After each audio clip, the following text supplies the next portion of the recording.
California, on behalf of independent Chevron gas stations and standard stations throughout the West, invites you to Let George Do It. Another adventure of George Valentine. Personal notice. Danger is my stock and trade. If you're in trouble and need confidential help, call on me, George Valentine. Write full details. Dear Mr. Valentine, 10 years now I work hard to be good American. Soon I get citizen papers, but maybe I don't get them. Maybe Judge will say what I am doing is wrong. But just the same, I cannot keep quiet, because inside I am already American citizen. You've got to help me. Because it is my whole life to be American citizen. I live at 82 Barrow Street. I am yours respectedly, Stepan Karofsky. Well, I'd say that's a little on the pathetic side, Brooksy. Yes, but what can it be that he doesn't know is right or wrong? Oh, probably nothing at all. Chances are Stepan Karofsky is just over-worried about getting his citizenship papers. Well, it's pretty clear they mean everything to him. Well, Angel, anyone who can write a letter like this, and I don't mean the grammar, deserves a few minutes of another citizen's time.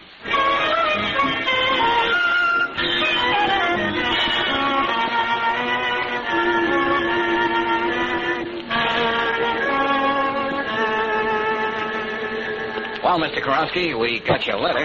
I do not write so good. Well, you got across what you wanted to say, and that's all that matters. Oh, please sit down. Here, lady, sit. Take this soft chair. Oh, thank you. I'm just bachelor, but I make good cup of tea. Almost like married missus. No, thanks. Don't bother, Mr. Karofsky. In the letter, you said something was worrying you. Now, what seems to be the trouble? I saw what you put in newspaper, but maybe I don't have enough money to pay you. Well, then it's my tough luck. Come on, let's have it. All right. I tell you best I know. A couple of months ago, a man come to me say, Karofsky, you are important man in this neighborhood. Oh, I'm sure you are. Yes, I'm the janitor, young lady. A pipe leaks, Karofsky. Husband beats up wife, Karofsky. Anything that goes wrong in the house, Karofsky. Okay, so you're a big man. Just like on the other side, I was mayor in the village. So people trust me. Like this man say. Yeah? He say, my company collects money from many people in this part of town. Every month they will bring the money to you, and we will send somebody to get it from you. And you will get a few dollars, Karofsky. But money for what? The man didn't say. So I thought it was for furniture, radios, things like that. You know, people down here buy most time on stalling plans. Oh, you... Yeah. So people start coming with envelopes and the money inside. But they also look at me like they want to kill me. Some don't even talk to me on the streets no more. And that made you think something was wrong. That's why you got in touch with me, huh? No, Mr. Valentine. Something happened very bad, very bad. Mrs. Andelo, I know her a long time. She said to me, this month I have no money. And she began to cry. I say, don't worry, you pay next month. Then what happened? Next day I find out Mrs. Andelo, she go in kitchen and turn on the gas. Oh, how dreadful. Yeah. Well, maybe she had other troubles. No, this is why she killed herself. I know it. Maybe I'm helping break the law. Well, when this man comes around, why don't you just tell him you don't want to play anymore? They will just get somebody else to do the same thing. As good American, I cannot let that happen. But that is where I'm stuck. Oh, I get it, Mr. Karofsky. If you go to the police, they'll find out you were mixed up in this. And I don't get my citizen papers. I try so hard to do everything right. So the judge is proud to make Karofsky citizen. But this is some kind of racket, George. Mr. Karofsky's on the spot, all right. Oh, it's a racket, sure enough, Brooksy. No collection agency would work this way. Say, when does this man come around the next time? The man only came first time. After that, it was young lady. She knows nothing either. She gives money to somebody else. Oh, sure, I know. And he gives it to somebody else. So nobody knows who's at the top. Okay, but when does this gal come around? She come tomorrow, 1:00. Only one good thing come from all this. What's that? Yeah? I meet a fine woman. Soon we get married. Well, good for you. Wait a minute. You mean she pays off $2 each month and won't even tell you what it's all about? No, and that makes me even more worried. When I talk about it, she just look at me, say nothing. Anna make me promise to never ask her again. All right, let me have a name. I'll talk to her. Maybe she'll open up for me. Mrs. Anna Feder, a widow lady. Just around the corner over Baker's shop. All right, just sit tight. How can I thank you? Skip it. Let's just say I'm trying to be as good a citizen as you, Mr. Karofsky.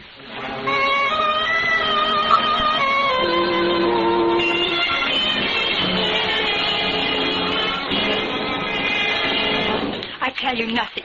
Nothing. Mrs. Feder, what are you afraid of? You get out now. Go. Don't you see what this means to Mr. Kurowski? We have to clear this thing up for his sake. Always the same thing. Stepan, the good citizen. He don't know what kind of trouble he's making. Now get out. Oh, but Mrs. Feder, will you listen? Golly, what did we get into, George? That woman's scared to death. Yeah, and I wonder how many more there are like her. Well, Brooksy, maybe we'll find out tomorrow when that girl makes her collections at Kurowski's.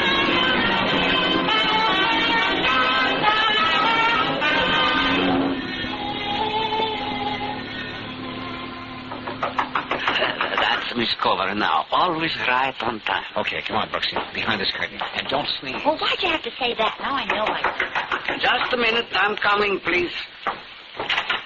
How are you, Mr. Kurowski? Fine, Viola. You look better today. Not so worried like always. What's the use of worrying? Have you got the envelopes? Yeah, they're right here. Good. I'll see you next month. Viola, wait, please. Yes? Don't you know even a little bit who gets this money and why? You look frightened like others. Worried. Right. Why do you keep saying things like that, Mr. Kurowski? Well, How many times must I tell you? I don't know any more about this than you do. No, I don't care to know. But we might be doing something wrong. Is it wrong to make a little money when you need it? You know, I can't work much. Certainly delivering some envelopes, they can't hurt nobody. Well, I am sorry. So am I. Mr. Kurowski, it would be better for all of us if you don't ask questions. Much better. Goodbye. Goodbye, Viola. Well, that certainly didn't tell us very much. She sounds as though she's in the same boat as Mrs. Feder. See what I mean, Mr. Valentine. Yeah, come on, Brooksy. Let's make sure we don't lose her.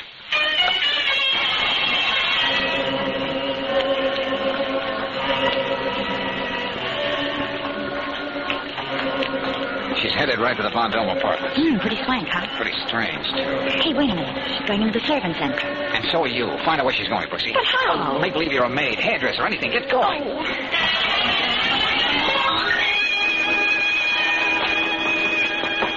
Just a minute, going up. I'll wait for you any day, sister. I'll even bring my own lunch if I have to. Oh, you're cute. Oh, hello. You work for someone in this building, too? Sometimes. This is my first day on a new job, and I'm just a bundle. You're so right. I meant a bundle of nerves. Well, as I was saying, the first day you're always nervous. That's just natural, isn't it? I suppose so. But it wears off the second day, and that's natural, too, because... What floor when you get a minute? Well, because being a personal maid, you get to know your people personal-like, if you know what I mean. Look, beautiful. We're almost at the penthouse where this lady wants to go. Well, imagine that. What could I have been doing passing my floor like that? Gabbing. You're cute.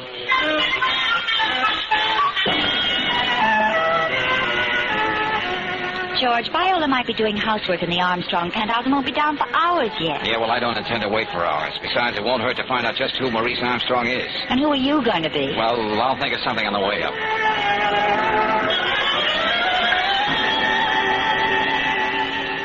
I represent Mrs. Swenson's employment agency, and I'd like to speak to Mr. Armstrong about one of our clients. Why, Mr. Armstrong's secretary? Is it important? He's busy at the Oh, yes, indeed. It's very important. It concerns Viola Cober and some fees, which are very much past due. Miss Coburn? Yes. What's this about Viola? Who is this man, Miss Wilson? He's from an employment agency, Mr. Armstrong. It seems Viola... Owes us some money, and if I could talk to the young lady, I'm sure I could make her understand Mrs. Swenson doesn't run her business as a hobby. I see.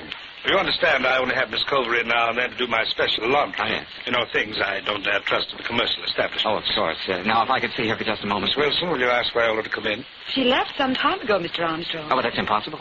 I was waiting outside the service entrance. Oh, well, she wasn't feeling very well, so I had the houseman take her down in Mr. Armstrong's private elevator. Oh, come now. How much does she owe you, sir? $19.80. But you understand, this isn't just the money. It's the principle of the thing. And if I could have her address. Here, take this and forget about it. Oh, you're very kind. But I still have to make my report out for the Employment Agency's Credit Association. And it won't hurt the poor girl. No, it's just routine, you see. So if I can have that address. Very well. Miss Wilson. No, I believe I have it somewhere on my desk. Oh, yes, here it is. 342 Morrow Street. Oh, thank you very much. 342 Morrow Street. Sorry to inconvenience you folks, but you'd be surprised the things I have to do on my job.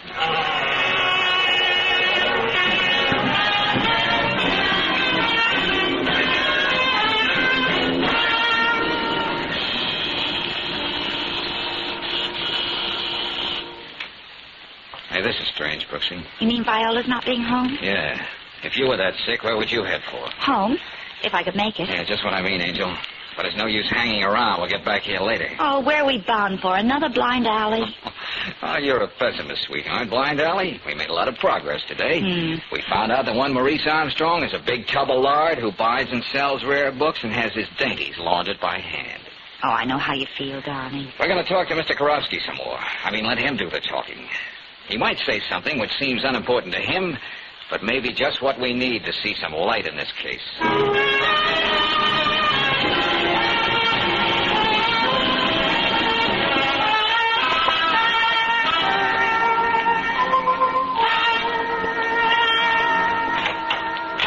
George, the door's unlocked. Yeah, wait, Angel. I'll put the light on. George. Oh, they couldn't have done a better job if they used a bulldozer. Mr. Karofsky. Mr. Karofsky. Don't be naive, Brooksy. They didn't make rubble out of this place just for the exercise. No, they gave Karofsky this little party and took the guest of honor with them. George. Huh? Oh, come here, look. Yeah, blood. Oh, they couldn't wait, could they? They started working him over right here. Oh, but he's such a little man. We're up against a racket that thrives on little people, Brooksy. But what kind of a racket? What do they do to scare people dumb? Well, we'll keep running up those blind alleys till we find out.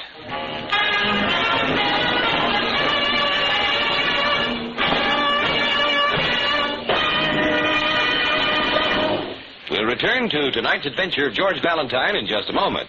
Meanwhile, a word about preparing for your vacation. A friend of mine found he was robbed on his vacation by a handful of weak spark plugs in a dirty air cleaner. He discovered that dirty, cracked, or chipped plugs can't fire properly, that they can waste up to 1 gallon of gasoline in 10. He learned, too, that a dust-clogged air cleaner can waste as much gasoline as driving with your choke out. Before you start on your vacation, prevent gasoline robbery by doing this. Have your spark plugs inspected at an independent Chevron gas station or a standard station. If your present spark plugs have given you 10,000 miles of service, you may be money ahead by getting a new set of Atlas Champions. Atlas Champion spark plugs are precision-made for accurate timing, full flash sparking, and trouble-free service. And don't forget to have that air cleaner serviced.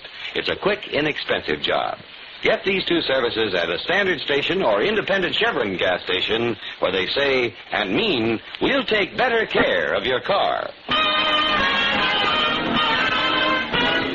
And now back to tonight's adventure of George Valentine. You meet a little man with one dream, to become an American citizen. You hear a fantastic story about it being innocently involved in what looks like a vicious racket. And you find your client has been beaten and kidnapped. So you start swinging in all directions, like sending Claire down to headquarters to Lieutenant Riley. And you end up talking to that strange girl, Viola Coburn. You took a long time to get home after you left Mr. Armstrong's. It was my day to work for him. Why I should tell you anything? Well, Viola, let's call it a rehearsal before you talk to the police. Oh, Okay. You know the information I want. there's nothing to tell. Once a month I get that money from Mr. Karofsky. I hand it to a man who's always waiting at the entrance to hand over power. Now we're getting somewhere. What man? He's a different man every time. Oh, now that's pretty slick. They know what you look like, but you don't know them, huh? I'm not doing anything wrong. I need whatever money I can make. If you're not well, I can't keep a steady job. Yeah. I take it you met this Mr. X on the way home from the Vendome. Yes? Viola, I think you're holding out on me. I don't tell you anymore. I don't tell anybody. I have reasons. What's that supposed to mean? Whatever you wanted to. They're not going to do to me what they did to Mr. Karofsky. Now, please leave me alone, please. Okay, Viola, okay. But here's my card, just in case you need a sympathetic ear. Please, I just need to be left alone. I'll be hearing from you. I'm sure of it. After I find somebody who will talk.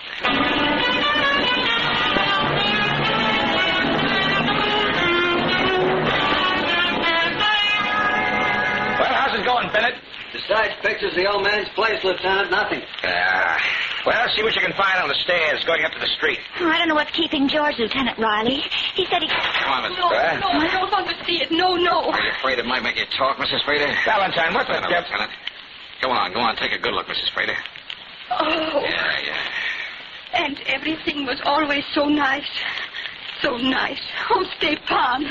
And over here, Mrs. Sprader. Here's something that's not so nice. Oh, no. Yeah, that's right. Stepan's blood.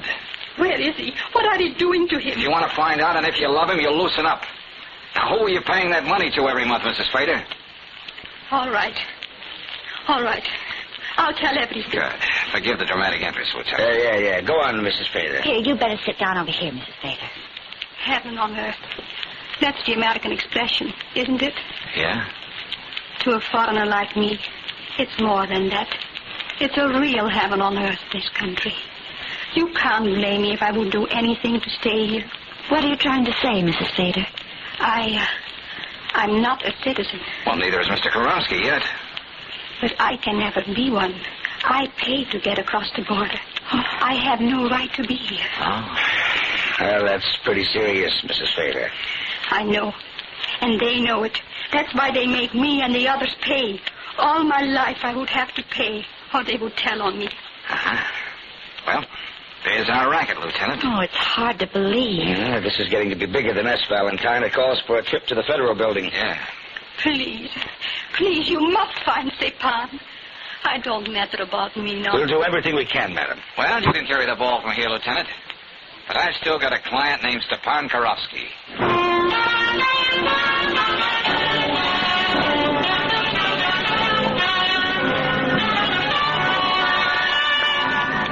Brooksy, I'm going to stay right here in this office all night till I think of something.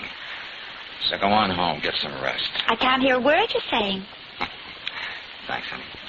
Oh, darling, you mustn't blame yourself. Oh, just I keep thinking of that little guy. Fight gets a leak, Karofsky. Anything goes wrong, Karofsky. Oh, Brooksy, why don't I draw anything but blanks? Well, good evening. I see you've changed your mind. Yes, Mr. Valentine. Miss Covert, this is Miss Brooks, my assistant. Hello. Don't make any difference now. I read the papers. Why those people paying all that money? Oh, come now, Viola. You knew that all the time, didn't you? Yes, but I couldn't say nothing because I was just like all the others. Okay. Now we both know. So what? The immigration people, they get me soon enough now. May as well tell you everything. Perhaps you can still find Mr. Karofsky before... What's everything supposed to mean? I know who his man at the top. George. Go on. I lied about meeting those different men in the park. I always brought the money directly to Maurice Armstrong. Why, that fat pig. It's bigger than you think, Mr. Valentine. He takes all he can get to smuggle people in the country and then blackmails them for the rest of their lives. Anybody's guessing how many other big cities he does the same thing. Uh-huh. Shall I call Lieutenant Riley, George? No, Brooksy. We'll pick him up on the way to the Von Dome. It's his party, but I want the pleasure of making Armstrong tell me what he's done with Karofsky. Mr. Valentine, I'm afraid of what they do to me. You'll be okay, Viola. We'll drop you off at your place first. Lock yourself in and stay put till you hear from me. Now, come on, let's get going.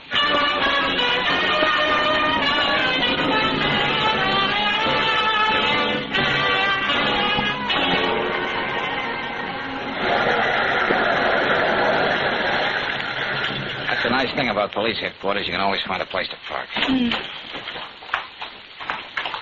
Oh, I feel so sorry for Viola, George.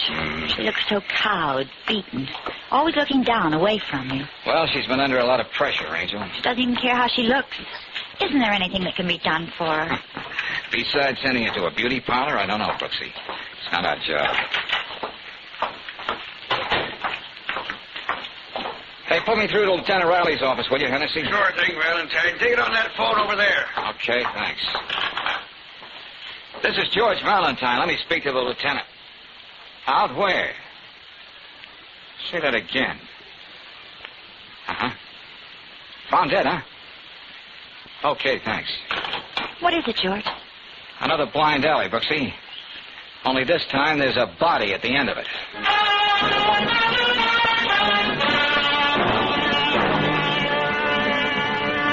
Well, Valentine, there he is, sprawled over his desk, the gun still in his hand. No doubt about it, Armstrong killed himself. Yeah. After what you told me, my guess is he thought we were closing in on him. Well, there goes our last chance to find out what happened to Mr. Karofsky. I've got the boys going through this penthouse with a fine-tooth comb, but no records at all on this alien racket. Oh, they'll find something because Viola put a finger right on him. Who reported the suicide, Lieutenant? Well, the houseman came in to say goodnight and found him like this. I remember the name from what you told me yesterday, so I beat it right over. I just heard about Mr. Huh? Armstrong. Oh, Who are you? Louise Wilson, Mr. Armstrong's secretary. I was. The girl on the switchboard called my apartment and told me what happened. Oh, I see. Well, Miss Wilson, just what were your duties as Mr. Armstrong's secretary? Did you notice anything strange about his activities? No, he was a very well-known rare book dealer. Kept records of his transactions, cataloged the volumes, dealers with him. Mm-hmm. I did notice he was very nervous and irritable the last few days. Oh? How do you mean? I don't know. He acted as though he were afraid of something. Was there anything, Miss Wilson, to make you suspect that he might have been interested in something else besides old books? Well, to tell you the truth, Mr. Valentine, I've sometimes wondered about some of the people who came to see him, Huh? Oh, yeah? They were practically all foreign-born. Of course, so many book dealers are. Well, okay. Now we'd better get a hold of that girl, Viola, so she can identify Armstrong before we take him down the morgue. Oh, I'll pick her up, Lieutenant. Oh, I just thought of something else. Well, let's have it, Miss Wilson. About a week ago, Mr. Armstrong gave me a package to keep in my place. He told me if anything ever happened to him, to mail it to a certain address he gave me. Well, for the love of heaven, why didn't you think of that before? I could have it here in a half hour. All right. Get going, please. Yes, Lieutenant.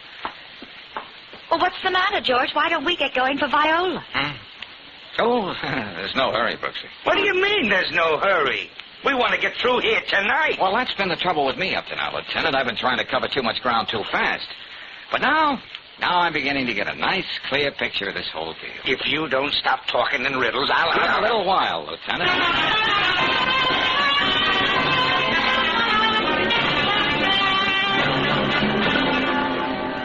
And so, Miss Cobra, you absolutely identified this man as the one you delivered the money to. Yes, sir. Mr. Armstrong. Well, that settles that. Now you can run along. Oh, just a minute, Viola. Yes, Mr. Valentine? Remember the first time I met you in your room? You said you didn't want them to do to you what they did to Mr. Karofsky. Yes.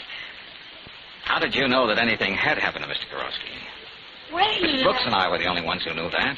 You must have misunderstood what I said. Maybe I did at that. Valentine? Lieutenant, I wonder why Miss Wilson isn't back yet. She's been gone more than an hour. Would you have any ideas on that, Viola? Of course not. Why should I?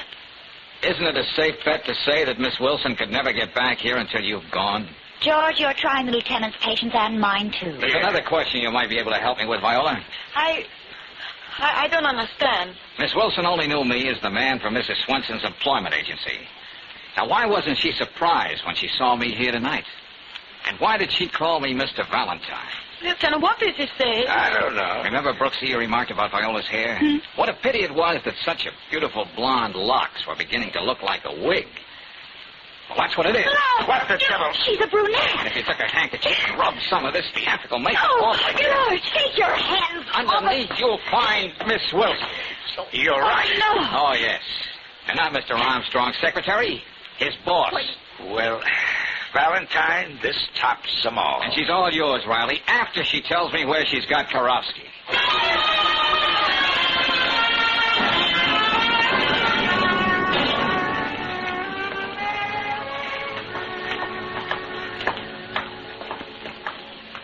Oh, this is it, Brooksy. Oh, nurse, may we see Mr. Karofsky now? In a few minutes. If you will just sit here, I'll... Okay, thanks. Oh, still hard to believe. What's that, Angel? The whole elaborate plan. Miss Wilson, killing Armstrong and making it look like suicide. Well, think of what she had at stake. A nationwide racket, smuggling in aliens, then bleeding them for the rest of their lives. And the silence of the victims almost guaranteed, until Karofsky's conscience began to bother him. She fooled me completely. So then she got rid of Armstrong, who was just a figurehead. Everybody'd think the trail ended there. And with all the records nice and safe, she could go right on, under any other name. Mm-hmm. can go in and see Mr. Karofsky now. Okay, thanks. Let's go, Brooksy. Right.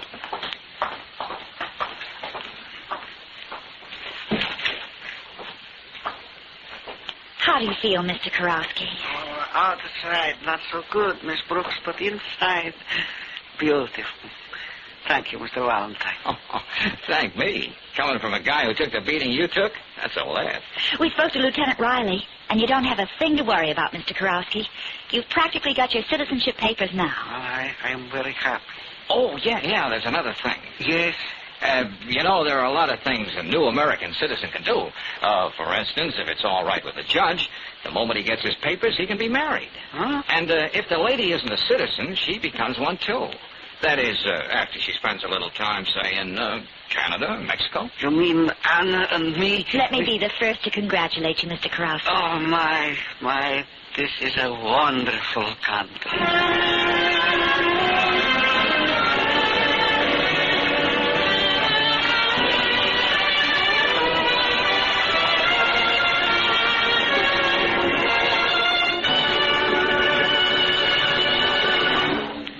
Experts say hidden rust inside coal cylinders causes as much as 80% of motor wear. Here's the way to beat that number one enemy hidden in your car's engine. Just make sure you use compounded RPM motor oil. The compounds in this premium quality oil act to prevent rusting of your engine parts. Where ordinary oils run off finely polished parts, RPM clings to the job, fights off rust when your car is standing cold and when it's running hot, too. No wonder RPM is the choice of Western motorists 2-to-1 over any other motor oil. Get this rust fighter tomorrow. Ask for RPM motor oil at any standard station or independent Chevron gas station where they say and mean, we'll take better care of your car.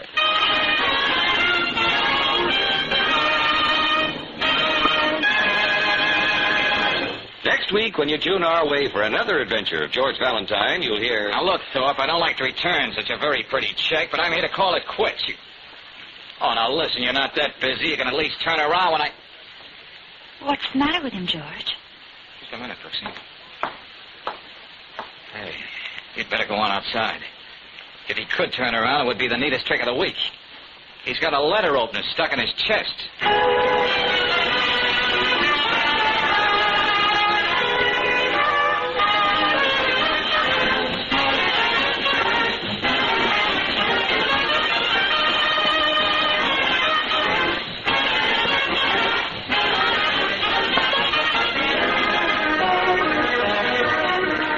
Tonight's adventure of George Valentine has been brought to you by Standard of California on behalf of independent Chevron gas stations and Standard stations throughout the West.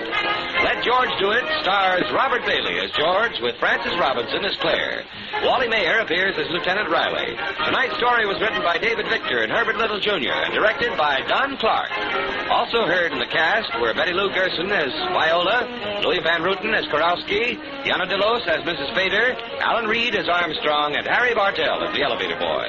The music is composed and conducted by Eddie Dunstedter. Your announcer, John Heaston.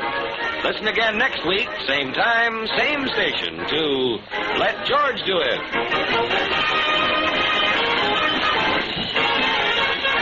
This is the Mutual Don Lee Broadcasting System.